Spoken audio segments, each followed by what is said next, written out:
Now we're into part 3, which is winning delivery. And you might be asking the question, what's winning delivery and how is it different from the internal process and the external process? Well, let me explain. The internal process is the mental game of speaking. We talked about ways to overcome nervousness and anxiety and make that shift from focusing on yourself too much to focusing on the audience. They are the people that deserve your attention. When you make that shift, you start to win the mental game. The external process is what to do with the body. What do you do with your hands, your legs, making eye contact, smiling? This is all part of the external process. But there's a crucial third part of the equation. It's the content. The content is where winning delivery comes in. When you learn how to make good content, boy, you start to zoom in your ability to make better presentations. So let's spend time on winning delivery now.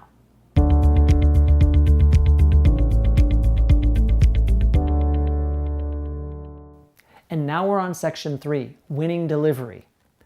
There are 2 very important parts of the presentation, and most speakers don't even work that hard on either one. The first one is the opening. Why is the opening so important? Well, when you come out and start presenting, either you can grab the audience right then and there and draw them into your presentation and have them right from the get-go, or you can lose them from the beginning and be playing catch-up through the presentation. You don't want to start that way. Closing the presentation is also critically important. Will the audience know what is the one thing that you really want them to leave with? What is that closing thought that you want them to have? Most speakers just let the presentation end without really crafting a strong closing. It's really important, and we'll spend some time looking at both of these sections in the presentation. And I'll also spend some time on the third and really important part, but I'm not going to let that cat out of the bag just yet. We'll cover it shortly.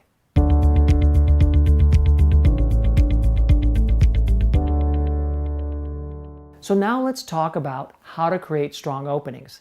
It's such an important part. And I want to give you some ideas on how you can actually do it. Here are some options.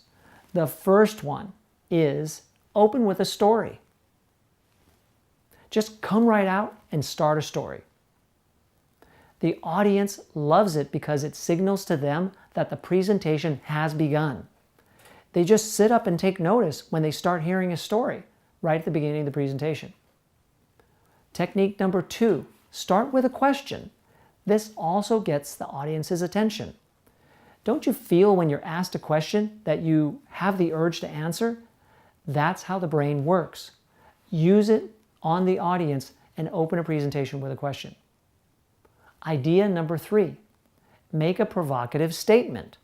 When you make a provocative statement, the audience feels intrigued. They're compelled to want to know more. Idea number 4, start with silence. Just come out and stand there and don't say anything. Look out at the audience. Any buzz that's happening out of the audience is going to drop, and everyone's going to then look. They're going to look at you because they're feeling like, okay, we're ready. And then you start right into one of the other techniques.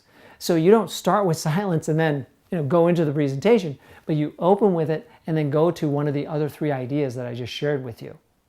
So consider each of these as an idea on how to open a presentation with strength.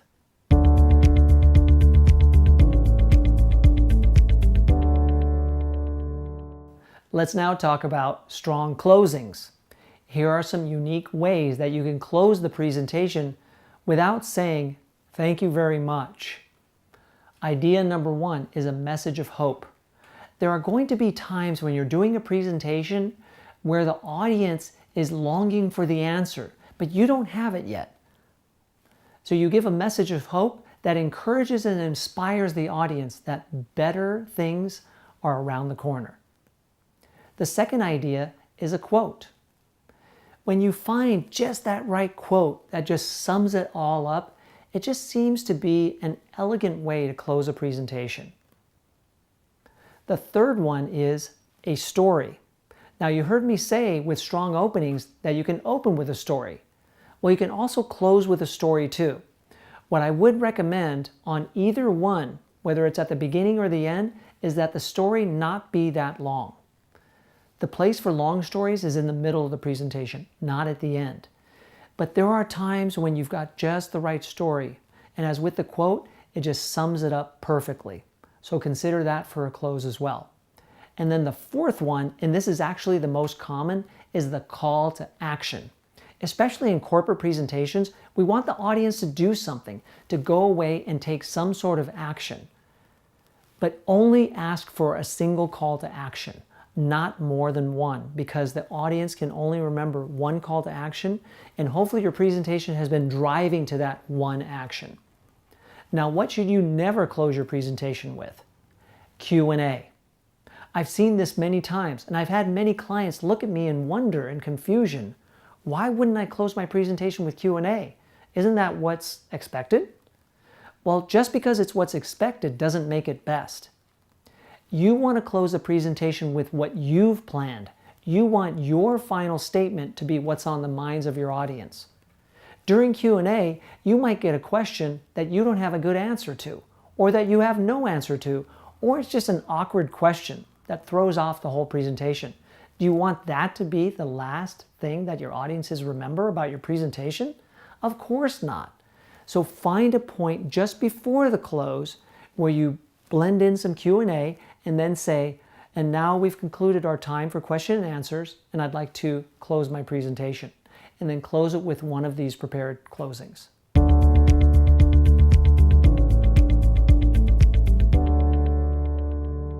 Now let's look at some examples of strong openings.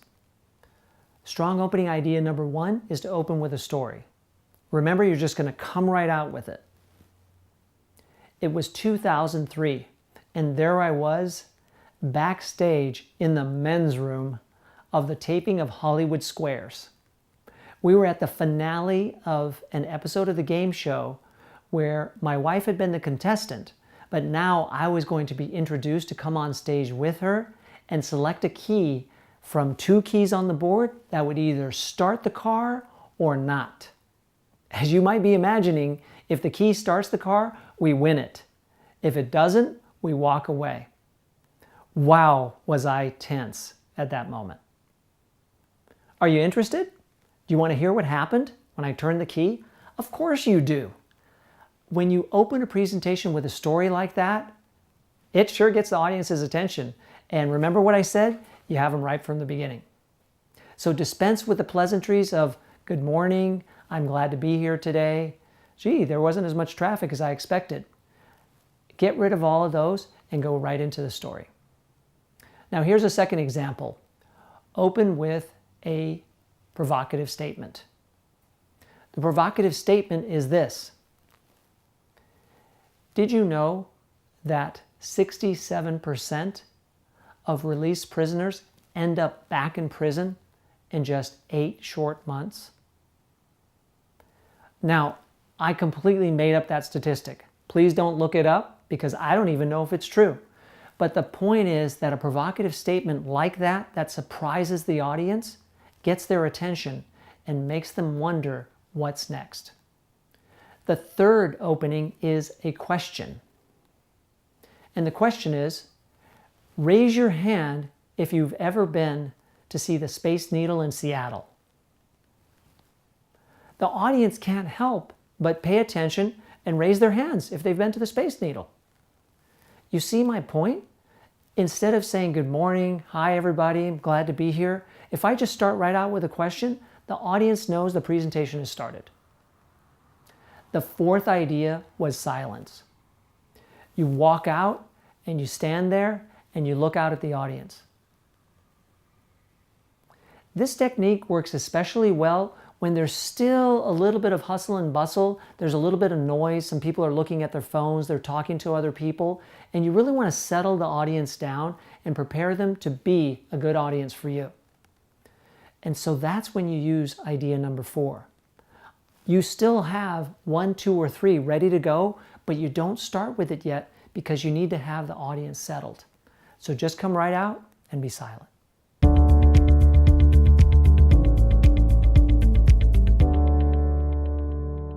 Now let's take a look at some examples on how to close a presentation with strength.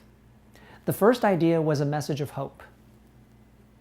We may not have the cure for cancer yet, but in the last 5 years, we've made more progress than in the last 25 years. In our lifetimes, we may have the cure for cancer. Please continue to believe and support good organizations. The second idea is a quote. Now, it's important that the quote be relevant to your presentation and to the audience, of course. And this is something to keep in mind for all the ideas of openings and closings, that choose the one that's going to work best for the context. So there are going to be times when, as I told you earlier, the quote just sums it up nicely. So I'm doing a presentation to a group of young entrepreneurs, and I'm trying to explain to them throughout my presentation that there are times where it just feels like you're lucky, but it's not luck. It's hard work, and it's being open to opportunity. So I close with this. Luck is when preparedness meets opportunity. I've heard that from Brian Tracy. Third idea is a story. So I'm speaking to the same group of entrepreneurs, and I'm helping them to understand that it's action that you want to take. So I'm back at Hollywood Squares. I'm on stage. I go into the car with the one key that I chose off the board. I stick it in the ignition and turn the key. And the engine roars to life. We won the car. Now that would have never happened if I didn't take an idea and turn it into action. And that's what I want you to do, is to take your ideas and act on them. Number 4 is call to action. Now I kind of gave a story and a call to action in idea number 3. And that's how stories often work. Stories really are a call to action. But there are times when you don't have a story. You don't have a story to close the presentation with. So you just go with the call to action. And this is often the case in corporate presentations, where you end with that call to action. So now I've told you how important it is to be fiscally responsible and manage our projects so that they come in under budget. So go out and use the techniques that you've learned at this presentation to manage your next project and come in under budget. These are 4 different ideas with examples on how to close a presentation. Choose the one that'll work best for you.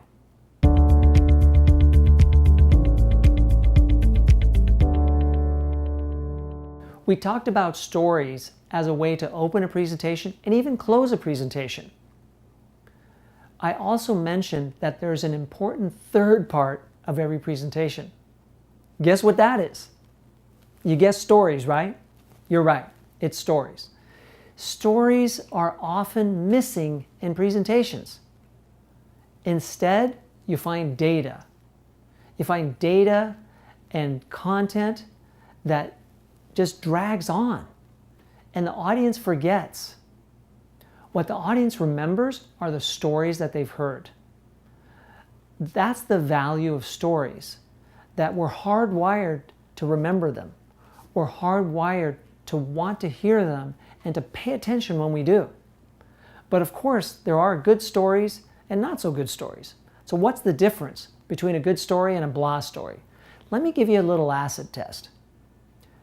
Any story that you think is appropriate for a presentation, you can test it. Try it out with friends over dinner. Try it out on coworkers in the break room. If you tell the story and they laugh or they're touched or they're inspired to take some action, you know that's a good story.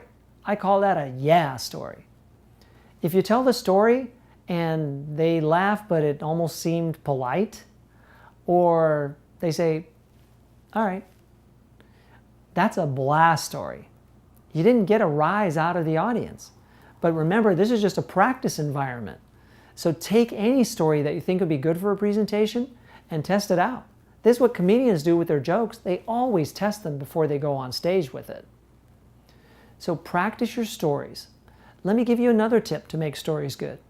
Keep them short. When you refine your stories down to 1 to 2 minutes, chances are that's going to be a better story.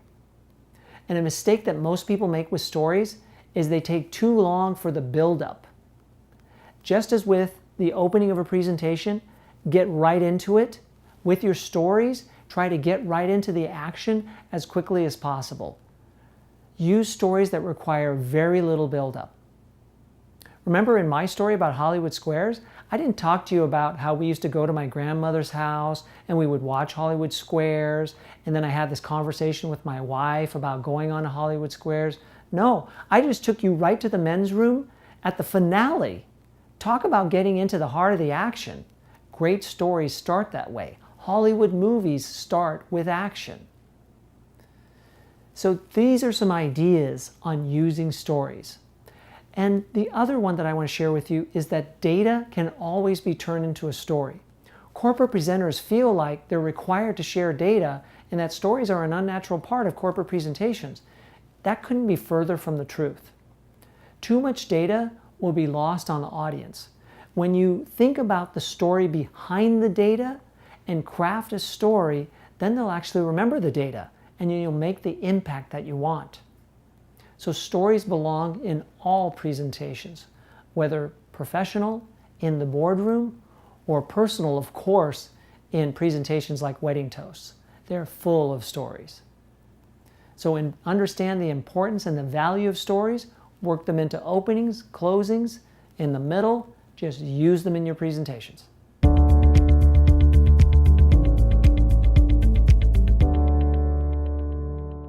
All right, so now you understand the importance and the value of stories, but you might be saying to yourself, well, thanks, Mike, but where do I find stories?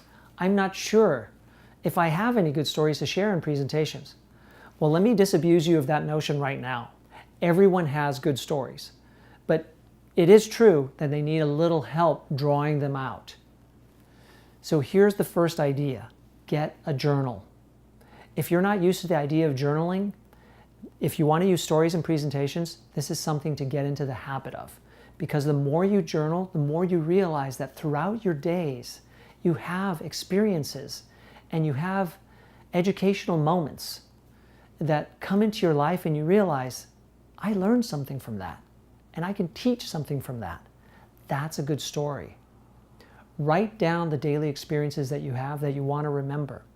Also, think of failures that you've had in your life. Do you learn more from your successes or from your failures? Your failures. So when you have a failure, the way to get value out of that is to turn it into a story. Share it. It might be embarrassing, but guess what? There's probably someone in your audience that's had that same experience and they can learn from that failure just like you did. Or someone who would like to avoid that experience, and so they can learn from your story. So key moments where you've learned something, key moments where you've failed and learned something, or observations. Sometimes we observe others and realize that there's something there that's funny, memorable, or worth sharing. I have lots and lots of customer service stories that I blend into the presentations that I do about customer service because we have experiences all the time with customer service. The journal is the important place to record these stories. So start that habit, get a journal, start writing down daily experiences, think of failures that you've had in your life and how you can share those, or observations that you've made of others, and you'll be well on the way to having stories that you can put into your presentations.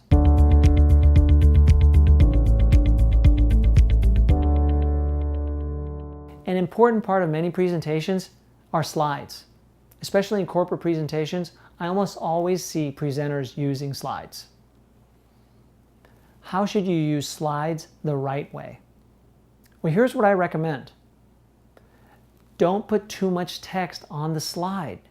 Sure, you can take it down to a small point size and fit lots and lots of text on the slide. But no one likes that. A few ideas that I give to my clients are these. 1, never have more than 6 bullets on any one slide. And really, I recommend no more than 2 or 3. If you've got more than 2 or 3, break it up. It's okay to have multiple slides that explain a point. Use visuals. My favorite type of slide is a slide that's overwhelmed by a visual that makes the point. The visual can either take up the whole slide or take up part of the slide with room for just a little bit of text on one slide. And you're seeing examples here that illustrate my point. Transition in between slides. Now, this isn't an idea about what you should put on the slide. This is an idea of how to use slides properly.